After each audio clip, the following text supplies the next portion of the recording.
Assalamualaikum warahmatullahi wabarakatuh. Saya Bunga Aprilia. Kali ini saya akan mempersembahkan video pembelajaran IPA kelas 4 SD semester 2 dengan topik bagaimana aku memenuhi kebutuhanku. Sebelum belajar, marilah kita berdoa terlebih dahulu. Karakter profil pelajar Pancasila yang diharapkan melalui pembelajaran kali ini adalah mandiri, bernalar kritis, dan bergotong royong. Tujuan pembelajaran adalah mengenal cara mendapatkan barang kebutuhan dan mengenal nilai uang sebagai alat tukar dalam jual beli. Dalam kehidupan sehari-hari, kita membutuhkan berbagai barang ya teman-teman.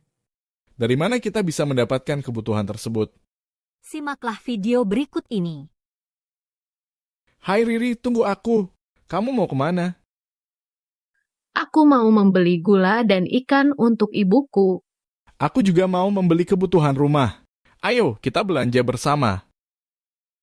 Dari keterbatasan itulah yang akhirnya membuat kita membutuhkan orang lain. Kita akan membutuhkan jasa orang lain untuk menyediakan kebutuhan tersebut. Apakah kalian tahu bagaimana cara manusia zaman dahulu memenuhi kebutuhannya? Masa sebelum uang ditemukan. Mari kita pelajari tentang barter. Simaklah video ini. Orang zaman dulu ada yang mempunyai banyak domba, namun jarang makan nasi. Sedangkan ada orang yang mempunyai nasi, namun menginginkan bulu domba. Sebelum ada uang, manusia melakukan tukar-menukar barang untuk memenuhi kebutuhan hidupnya. Cara ini dinamakan barter. Contohnya, air ditukar dengan beras atau bahan pokok lainnya. Dalam barter, barang yang ditukar mempunyai nilai yang sama. Alasan orang mulai meninggalkan barter. Manusia memiliki kebutuhan yang terus bertambah. Jadi, sulit rasanya menemukan orang yang berkeinginan sama. Jumlah manusia bertambah banyak. Hal ini menyulitkan cara tukar-menukar barang, karena kadang barang yang diinginkan tidak ada atau tidak dimiliki orang lain. Dengan barter, kesulitan membawa barang yang ditukar. Contohnya, untuk mendapatkan kambing, orang harus bertukar dengan 10 kg karung beras. Ayo kita berkenalan dengan uang. Setelah masa barter ditinggalkan, manusia mulai menggunakan barang sebagai alat tukar.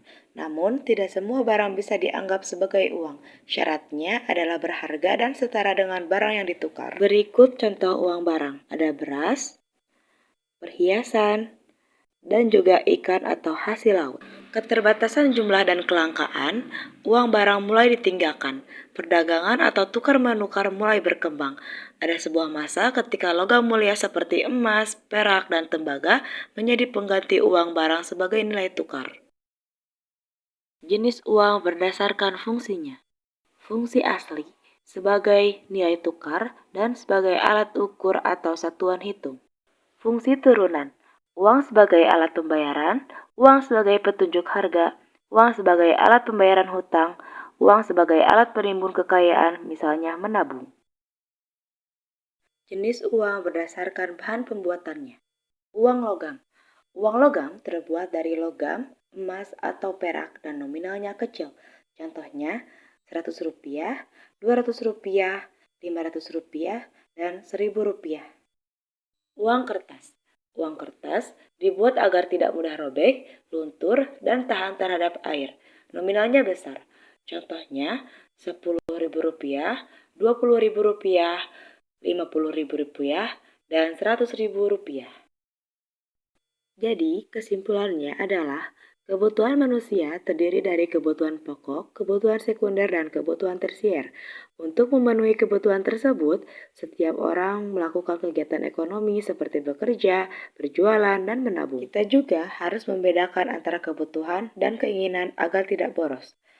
Dengan mengelola uang dan sumber daya dengan bijak, kebutuhan dapat terpenuhi dengan baik dan kehidupan menjadi lebih sejahtera. Sekian pembelajaran kali ini. Mohon maaf bila ada kekurangan dan kesalahan dalam penyampaian kata.